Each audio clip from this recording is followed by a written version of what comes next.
అందరికీ very good morning. ముందుగా ఈ వీడియోని లైక్ చేయండి. ఈ వీడియోని లైక్ చేస్తే రోతనాడు బూతు జ్యోతిని చెప్పుతో కొట్టినట్టే. ఆంధ్రప్రదేశ్ రాష్ట్రాన్ని పట్టి పీడిస్తున్నటువంటి ఆ రెండు దినపత్రికలు ఏదైతే ఉన్నాయో, ఒకటి రోతనాడు అలియాస్ ఈనాడు అలియాస్ విషపునాడు, రెండు బూతు జ్యోతి అలియాస్ గాలి జ్యోతి అలియాస్ ఆంధ్రజ్యోతి. ఈ రెండు పత్రికల్లో ఈరోజు రాసినటువంటి ఏదైతే విషపూరితమైనటువంటి కథనాల్లోకి వెళ్దాం. నిన్న రాశారు, నిన్న వివరణిస్తే మళ్ళీ ఈరోజు కంటిన్యూ చేస్తూ నిన్న రాసినటువంటిది ఏంటి, హే రామ్ జగన్ జమానాలో 274 కోట్ల ఆంఫట్ వాలంటీర్ల శిక్షణ పేరిట నయా దోపిడీ అని చెప్పి నిన్న రాశారు.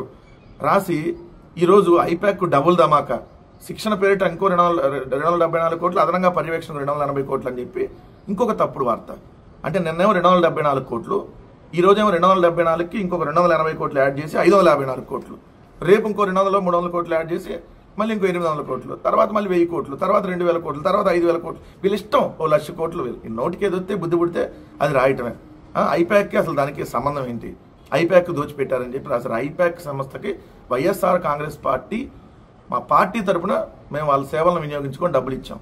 ప్రభుత్వాల్లో ఐపాక్ వాళ్ళని ఉపయోగించుకోలేదు. ఇది పాయింట్ నెంబర్ 1. 2, వాలంటీర్ల మీద ఏదైతే మీరు అంత ముందు నుంచి విషయం కక్కుతానే ఉన్నారు, ఇప్పుడు అదే విషయాన్ని జిమ్ముతూ వాలంటీర్ వ్యవస్థని పూర్తిగా తీసేయాలనేటటువంటి ఆలోచనతో మీరు ముందు నుంచి కంకణం కట్టుకున్నారు. అలానే ఇప్పుడు ఈ 11 నెలల కాలంలో వాలంటీర్లకి ₹1 చేతం వల్ల వాళ్ళు అసలు లేరు అని చెప్పి ఓ తప్పుడు వార్తను రోజు రాస్తూనే ఉంటారు.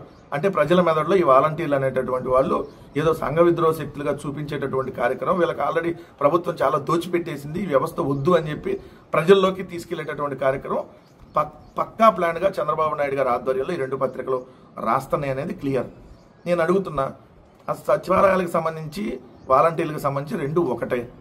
సచివాలయాల ఆధ్వర్యంలోనే వాలంటీర్లు పనిచేస్తారు. ఈ మినిమం బేసిక్ నాలెడ్జ్ లేకుండా పత్రికలు ఎలా నడుపుతున్నావో, ఏం తిని నడుపుతున్నావో ఒకసారి చెక్ చేసుకో రాధాకృష్ణ. సచివాలయాల ఆధ్వర్యంలోనే వాలంటీర్లు పనిచేస్తారు. ఏదైతే ఆ రామ్ ఇన్ఫో అనేటటువంటి సంస్థ 25 సంవత్సరాల నుంచి ప్రభుత్వానికి అనేక ప్రభుత్వాలకి, తెలంగాణ ప్రభుత్వం, ఆంధ్రప్రదేశ్ ప్రభుత్వాలకి సేవలు అందించినటువంటి సంస్థ. ఉమ్మడి ఆంధ్రప్రదేశ్లో కూడా సేవలు అందించింది. సో ప్రధానమంత్రి గారి అవార్డు కూడా 2008లోనే మన్మోహన్ సింగ్ గారి దగ్గర నుంచి ప్రధానమంత్రి అవార్డు అందుకున్నటువంటి సంస్థ. ఆ సంస్థకు సంబంధించి గ్రామ వార్డు సచివాలయ ఉద్యోగులకు సంబంధించినటువంటి ట్రైనింగు, మానిటరింగు, కోఆర్డినేషన్, అంటే వాళ్ళకి శిక్షణ, పర్యవేక్షణ, సమన్వయం. వీళ్ళతో పాటు అంటే గ్రామ వార్డు సచివాలయ ఉద్యోగులు ఎంతమంది ఉన్నారు, 134,000 మంది ఉన్నారు. వాళ్ళతో పాటు ఏదైతే 15,004 గ్రామ వార్డు సచివాలయాలు ఉన్నాయో వాళ్ళకి ఆ సచివాలయాలకు సంబంధించినటువంటి పర్యవేక్షణ, ఆ సచివాలయాలను సమన్వయం చేసుకోవటం, 543 సేవలు ఏ విధంగా అందుతున్నాయో చెక్ చేయటం, 35 డిపార్ట్మెంట్ల ఆధ్వర్యంలో ఎలా ఆ సచివాలయాలు కోఆర్డినేషన్ చేసుకొని పనిచేస్తున్నాయి అనేది పర్యవేక్షించడం, దానికి సంబంధించినటువంటి కోఆర్డినేషన్ చేయటం, ఇవన్నీ రామ్ ఇన్ఫో అనేటువంటి సంస్థ చేసింది.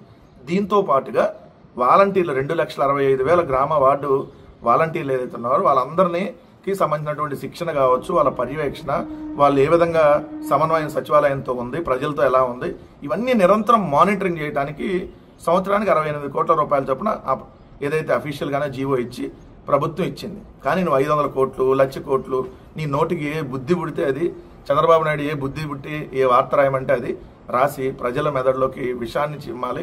ఈ సచివాలయాలు వేస్ట్, వాలంటీర్లు వేస్ట్ అనేదో ప్రజల్లోకి తీసుకుని వెళ్ళిపోవాలి అనేటటువంటి ఒక కుట్రతో ఇలాంటి కథనాలు ప్రతిరోజు రాస్తున్నారనేది ఒక అబద్ధాన్ని ప్రపంచమంతా ఇది నిజం అని చెప్పి చూపించాలి అని అంటే అది చంద్రబాబు నాయుడు గారి వల్ల అయింది. ఎందుకంటే 2 పత్రికలు, 10 శాటిలైట్ ఛానళ్ళు, 500కు పైగా యూట్యూబ్ ఛానళ్ళు, సాక్షాత్తు తెలుగుదేశం పార్టీ ఆఫీస్లోనే రన్ అవుతున్నటువంటి యూట్యూబ్ ఛానళ్ళు, మొన్న చేబ్రోలు కిరణ్ అనేటటువంటి అతను మాట్లాడినటువంటి ఛానల్ తెలుగుదేశం పార్టీ ఆఫీస్లో రన్ అవుతుంది. అలానే కొన్ని వందల ఫేస్బుక్ పేజీలు, ఫేస్బుక్ అకౌంట్లు, కొన్ని వందల ట్విట్టర్ అకౌంట్స్, కొన్ని వందల ఇన్స్టాగ్రామ్ అకౌంట్స్, వీటన్నిటి ద్వారా ఒక అబద్ధాన్ని అన్నిట్లో ఏం చేసి ఇది నిజం అని చెప్పాలని అంటే చంద్రబాబు నాయుడు గారి వల్లే సాధ్యం. అలాంటి విషపూరితమైనటువంటి మనిషి చంద్రబాబు నాయుడు గారు. జగన్మోహన్ రెడ్డి గారి మీద ఇలానే విషం కక్కుతానే ఉన్నారు, రోజు కక్కుతానే ఉంటారు. విషం చిమ్ముతారు, ఎక్కడో తీసుకొని వచ్చి మొత్తం ఇక్కడ ఏదో అయిపోయిందని చెప్పి జగన్మోహన్ రెడ్డి గారు 1,00,000 కోట్లు అని చెప్పి ఇదే దుష్ప్రచారం. తర్వాత 43,000 కోట్లు అని ఇదే దుష్ప్రచారం.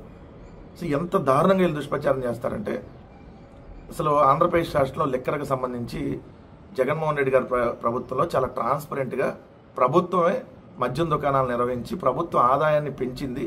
లిక్కర్ సేల్స్ని తగ్గించింది, తాగేవారి సంఖ్య తగ్గింది, తాగేవారి శాతం తగ్గించేసి బట్ ప్రభుత్వానికి ఆదాయం పెంచిన లిక్కర్లో స్కామ్ జరిగిందని చెప్పి ఎవడో ఆకాశ రామన్న చేత రిజిస్టర్ పోస్ట్ చేపిస్తారు. 9 రోజుల్లో అంతర్గత విచారణ అంటారు. దాని తర్వాత తేల్చేసాం. ఆ గుర్తు తెలియని వ్యక్తులను ఎఫ్ఐఆర్లో రాసి ఎవరు పేరు పెడితే అది పెట్టేసుకుని ఇప్పుడు ఓ స్కామ్ జరిగిందని జనాలకు చూపించేటటువంటి ప్రయత్నం రోజు పత్రికల్లో ఎలా రాస్తున్నారో మీరు చూస్తున్నారు కదా. దానిలో భాగంగానే రోజుకొక అంశాన్ని వీళ్ళు తెర మీదకి తీసుకొని వచ్చి ఇప్పుడు జరుగుతున్నటువంటి దోపిడీ, ఇప్పుడు జరుగుతున్నటువంటి దమనకాండ, ఈ రాష్ట్రంలో జరుగుతున్నటువంటి అరాచక పరిపాలన మీద డిస్కస్ జరగనీయకుండా రోజు ఆ బూతు పత్రికల్లో ఏదో ఒక హెడ్డింగ్ పెట్టి రాస్తారు. ఒకటి ఆంధ్రజ్యోతి, వద్దన్న జనాన్ని ఎందుకు తెచ్చారు, హెలీప్యాడ్లోకి ఎందుకు పోనిచ్చారు, ఇందులో ఏదో కుట్ర దాగి ఉందనిపిస్తుంది, మీ ప్రమేయంపై మా వద్ద ఆధారాలున్నాయి, వైసీపీ ఇన్ఛార్జిగా జగన్ బాధ్యత మీది కాదా, తోపుదుర్తి ప్రకాష్ రెడ్డిపై పోలీసుల ప్రశ్నల వర్షం, చాలా ప్రశ్నలకు తెలియదంటూ దాటవేత, నేడు విచారణకు పైలట్ అనిల్ కుమార్ అని చెప్పి ఆంధ్రజ్యోతి. ఈనాడు చూస్తే కార్యకర్తలను ఎందుకు రెచ్చగొట్టారు, హెలికాప్టర్ దెబ్బతింటే మరొకటి తీసుకురావచ్చు కదా, మాజీ ఎమ్మెల్యే తోపుదుర్తిని ప్రశ్నించిన పోలీసులు. అంటే ప్రశ్నించే పోలీసులకి మరి ఏ విధంగా వాళ్ళు పోలీసులు ఎట్లా అయ్యారో నాకు అర్థం కాలేదు. ఇలా ప్రశ్నిస్తే హెలీప్యాడ్ దగ్గరికి తోపుదుర్తి ప్రకాష్ రెడ్డి గారు జనాలను తీసుకొని వచ్చారా? తోపుదుర్తి ప్రకాష్ రెడ్డి గారు మీ పోలీసు ఉన్నతాధికార ఆదేశాలతోనే దయచేసి హెలీప్యాడ్ దగ్గరికి ఎవరు వెళ్ళొద్దు, హెలీప్యాడ్ దగ్గర ఉన్న వాళ్ళందరూ వచ్చేసేయండి, అది జగన్మోహన్ రెడ్డి గారికి ఇబ్బందిగా ఉంటుందని చెప్పి ఆయన మైక్ తీసుకొని మరి మీరు చేయాల్సినటువంటి డ్యూటీని ఒక మాజీ ఎమ్మెల్యే డ్యూటీ చేశాడు. అయ్యా, ప్రశ్నిస్తున్న పోలీసులు ప్రశ్నల వర్షం కురిపించారన్న రాసినటువంటి పత్రికలు నిజంగా ప్రశ్నల వర్షం కురిపించినటువంటి పోలీసులు మీరు చేయాల్సినటువంటి డ్యూటీ ఏదైతే మేము కట్టేటటువంటి పన్నుల నుంచి శాలరీలు తీసుకుంటూ మీరు చేయాల్సినటువంటి డ్యూటీని మా పార్టీ నాయకుడు ఓ మాజీ ఎమ్మెల్యే చేశాడు. సిగ్గుతో తలదించుకోండి విచారణ చేసేటప్పుడు. హెలికాప్టర్ దెబ్బతింటే ఇంకోటి ఎమ్మెల్యే తీసుకురావచ్చుగా. ఏం క్వశ్చన్ అడుగుతున్నారు? కనీసం సెన్స్ ఉండి అడుగుతున్నారా అడిగినటువంటి పోలీసుల్ని? ఇదేమన్నా అదంటే కారు రెడీగా ఉండటానికి, ఏదో ఎవరో ఒకరు కారు ఎక్కి వెళ్ళిపోవడానికి ఇదేమన్నా రెడీగా ఉంటాయి కారులో? హెలికాప్టర్ రెడీగా ఉంటుందా? ఫోన్ చేయగానే ఏమన్నా 5 నిమిషాలు వచ్చేస్తా హెలికాప్టర్. కనీసం బుద్ధి జ్ఞానం అన్నా ఉండి అడగాలి కదా. వాళ్ళు అడిగారా లేదో తెలియదు, మీరు రాసిన వాళ్ళు మరి వాళ్ళు నిజంగా వాళ్ళు అడుగుంటే వాళ్ళు కూడా హెలికాప్టర్ దెబ్బతింటే ఇంకో హెలికాప్టర్ ఏమన్నా వచ్చేద్దా? ఫోన్ చేయగానే రెడీగా కాసుకొని కూర్చుంటుందా?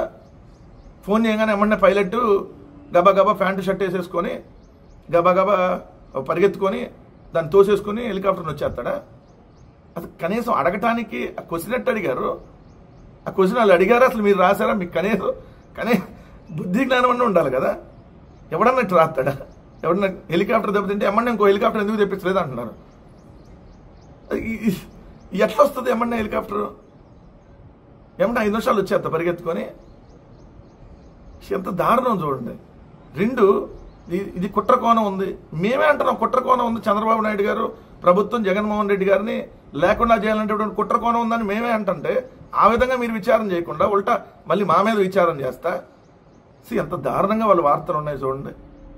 ప్రశ్నల వర్షం కురిపించారంట. వైసీపీ ఇన్ఛార్జిగా మీకు బాధ్యత లేదా? బాధ్యత ఉందే కాబట్టి కదా, ఆయన బాధ్యతగా వ్యవహరించాడు కాబట్టే కదా.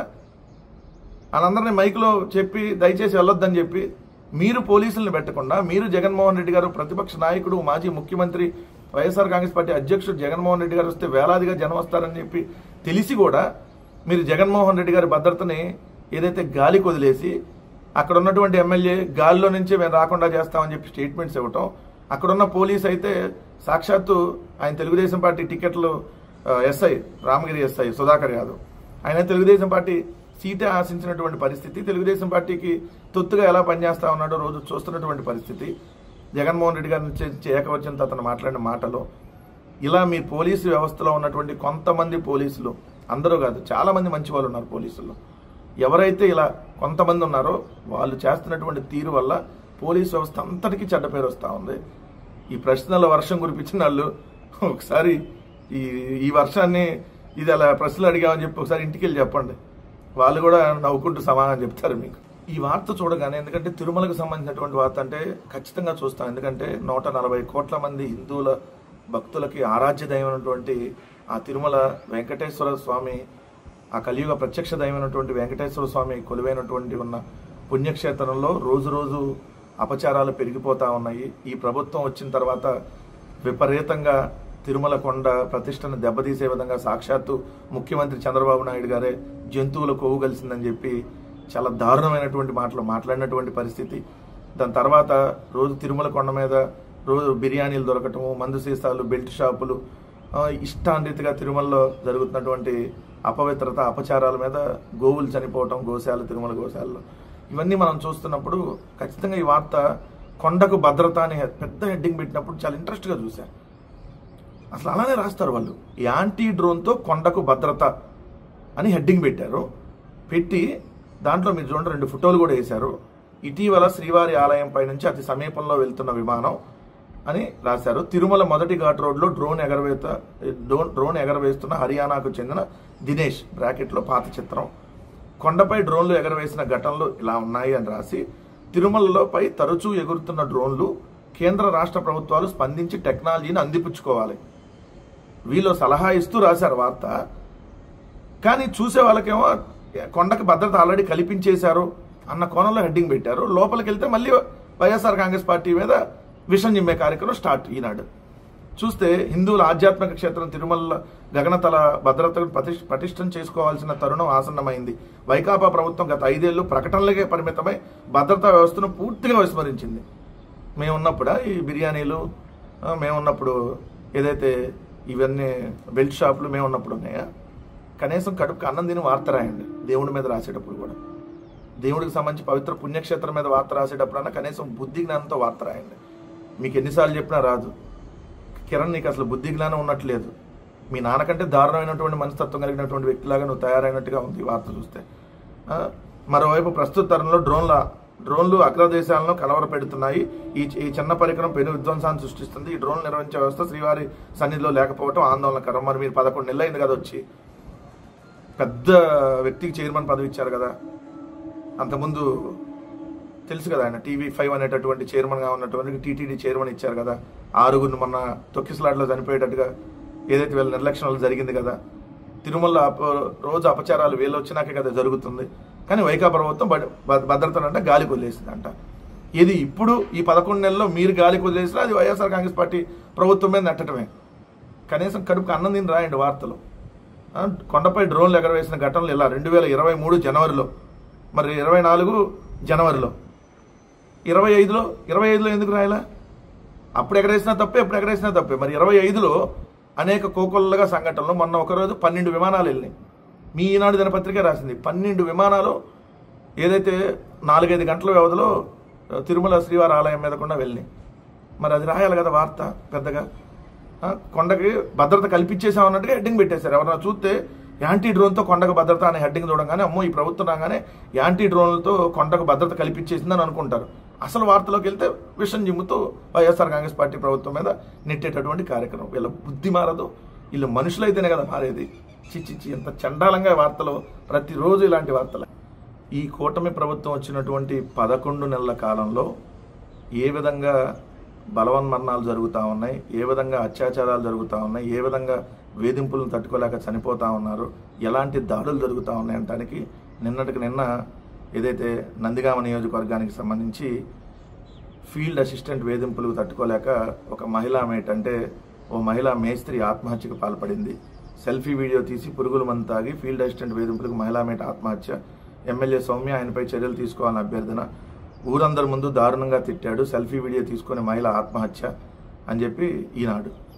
అసలు వార్త ఇక్కడ ఉపాధి హామీ పనుల్లో అక్రమాలు జరుగుతున్నాయి అని చెప్పి ఫీల్డ్ అసిస్టెంట్ని ఏదైతే ఏమో కూడా తెలుగుదేశం పార్టీకి సంబంధించినటువంటి మనిషి, ఈ తెలుగుదేశం పార్టీకి సంబంధించినటువంటి మాధురి అనేటటువంటి ఆమె ఏదైతే ఎన్టీఆర్ జిల్లా చందర్లపాడు మండలం విపరింతలపాడు గ్రామంలో అబ్బూరి మాధురి ఉపాధి హామీ పథకంలో మహిళా మెట్గా పనిచేస్తున్నారు. గ్రామంలో ఉపాధి పనులకు ఫీల్డ్ అసిస్టెంట్గా మహిళా రవితేజ వ్యవహరిస్తున్నాడు. ఇటీవల రవితేజ పనికి హాజరు కాని వారికి మస్తర్లు వేయడం, ఒక కూలీని వేర్వేరు పనుల్లో చూపించి అదనపు కూలీ డ్రా చేయడం చేస్తున్నారు. ఈ అవకతవకలపై మాధురి ఫీల్డ్ అసిస్టెంట్ను ప్రశ్నించారు. దీంతో ఆమెపై కక్ష పెంచుకున్న రవితేజ పలుమార్లు వేధించడం మొదలుపెట్టాడు. సో ఇద్దరు తెలుగుదేశం రిలేటెడ్, ఇద్దరు తెలుగుదేశం వాళ్ళే.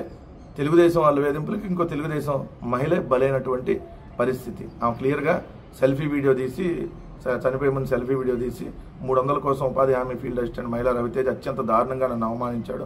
అందరి ముందు నోటికి వచ్చినట్టు తిట్టాడు. దిక్కుని చోట చెప్పుకోమంటే హీనంగా మాట్లాడాడు. సో ఊరంతా చూస్తుందిగా తిట్టాడు. నేను చనిపోతే నా భర్త కొడుకు కూతురికి అన్యాయం చేసినట్టు అవుతుంది. అయినా నేను ఈ అవమానంతో బతకలేకపోతున్నానని ఆయన వేధింపులకి గురయ్యి చనిపోయినటువంటి పరిస్థితి. కానీ కడుపు నొప్పితో చనిపోయిందని కేసు పెట్టారు. ఆమె సెల్ఫీ వీడియో క్లియర్గా ఉంది. ఊరందరి ముందు అవమానం జరిగింది.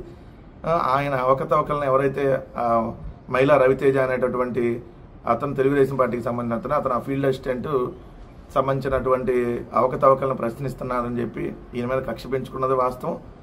సో కానీ పోలీసులు కేసు చూడండి బెదిరించేసి, ఎందుకంటే ఇద్దరు తెలుగుదేశం వాళ్ళు కాబట్టి అది ఇష్యూ కానియకుండా కడుపు నొప్పితో చనిపోయిందని కేసు పెట్టారు. చాలా చాలా గ్రేట్ అండి. ఎలాంటి పరిస్థితులు ఆంధ్రప్రదేశ్ రాష్ట్రంలో ఉన్నాయో ఒకసారి గమనించండి అన్న. ఆంధ్రప్రదేశ్ రాష్ట్ర రైతాంగం ఎంత తీవ్ర ఇబ్బందులు పడతా ఉంది అంటానికి ఈ వార్త చూడండి. ప్రతి ధాన్యం గింజ కొనాల్సిందే. ట్రాక్టర్లతో రోడ్డెక్కిన కొవ్వూరు చాగలు రైతులు 2.5 గంటల పాటు జాతీయ రహదారి దిగ్బంధం. ఏదైతే కొవ్వూరు గుండుగొలన జాతీయ రహదారిపై ధాన్యం ట్రాక్టర్లను అడ్డుగా పెట్టి ఆందోళన చేస్తున్న రైతులు. ఒక్క ధాన్యానికే కాదండి, దేనికి ఈరోజు గిట్టుబాటు ధర లేదు. ఏది ప్రభుత్వం కొనేటటువంటి పరిస్థితిలో లేదు. పూర్తిగా రైతాంగాన్ని 11 నెలల్లోనే సర్వనాశనం చేసింది ఈ కూటమి ప్రభుత్వం. ఎందుకంటే ఒక పక్క రైతు భరోసా ఇవ్వాల, ఎగ్గొట్టింది. ఏడాది రైతు భరోసా రాలా 2024 సంవత్సరానికి సంబంధించి. ₹1 అంటే ₹1 ప్రభుత్వం ఇవ్వాల. 20,000 ఇస్తామని చెప్పి హామీ ఇచ్చింది. పంట పండించి రైతన్న అప్పు తెచ్చో ఏదో ఒక విధంగా పంట పండిస్తే ఆ గిట్టుబాటు ధర కూడా ప్రభుత్వం కల్పించట్లా. కనీసం ధాన్యం కొనేటటువంటి పరిస్థితి ఈరోజు రాష్ట్రంలో లేదు. అదేవిధంగా చూస్తే మీరు ఏదైతే మిర్చి పండించినటువంటి ధర చూస్తే మిర్చికి రేట్లు లేనటువంటి పరిస్థితి. జగన్మోహన్ రెడ్డి గారు మిర్చి రైతుల దగ్గరికి వెళ్తే ఉల్టా జగన్మోహన్ రెడ్డి గారి మీద కేసు పెట్టినటువంటి పరిస్థితి ఈ కూటమి ప్రభుత్వం. అరటి రైతు కానీ పత్తి రైతు కానీ ఎక్కడ ఏ రైతులకి ఈరోజు పండించినటువంటి పంటకి గిట్టుబాటు ధర లేక రైతన్న పరిస్థితి చాలా దారుణంగా ఉంది. ఎందుకంటే రోడ్డెక్కి మా ధాన్యం కొనమని చెప్పి వాళ్ళు డిమాండ్ చేస్తూ ఉన్నారు, వాళ్ళు రిక్వెస్ట్ చేస్తూ ఉన్నారు. రోడ్డు 2.5 గంటల పాటు జాతీయ రహదారిని దిగ్బంధం చేసినటువంటి పరిస్థితి. దీంట్లోకి వెళ్ళి చూస్తే మ్యాటర్లోకి రైతు సేవా కేంద్రాల్లో కొనుగోలు లక్ష్యం పూర్తయింది. రైతు సేవా కేంద్రాలు, ఇది రైతు భరోసా కేంద్రాలు కదా. ఓహో, పేర్లు మార్చేశారు. అప్పుడే మీరు ఎటు కట్టరు, కట్టని పేరు మార్చినట్టున్నారు. రైతు సేవా కేంద్రాలను పెట్టారంట, రైతు భరోసా కేంద్రాలను. వాటి ద్వారా జగన్మోహన్ రెడ్డి గారు ఉన్నప్పుడు కొనుగోలు చేసేవాళ్ళు, ఎక్కడ రైతులకు ఇబ్బంది జరగల ధాన్యం కొనుగోలుకు సంబంధించి. కానీ మీ ప్రభుత్వం వచ్చినాక అంత దయనీయంగా ఉందంటానికి ఇది పర్సన్. పేరు మార్చితే మార్చారు కానీ దయచేసి ఏదైతే ధాన్యం కొని రైతులకు ఇబ్బంది లేకుండా చూడమని చెప్పి నాదెళ్ల మనోహర్ గారికి చెప్తా ఉన్నాం. రోజు వచ్చి ప్రెస్ ముందుకు వచ్చి సొల్లు సోది కబుర్లు కాకుండా మేము అది చేసాం ఇది చేసాం అని కాకుండా రియాలిటీ ఇది, మీరు చెప్పేది రియాలిటీ కాదు, ఒకసారి చెక్ చేసుకొని రైతుల దగ్గర ధాన్యం కొని ప్రెస్ మీట్ పెట్టండి వచ్చి.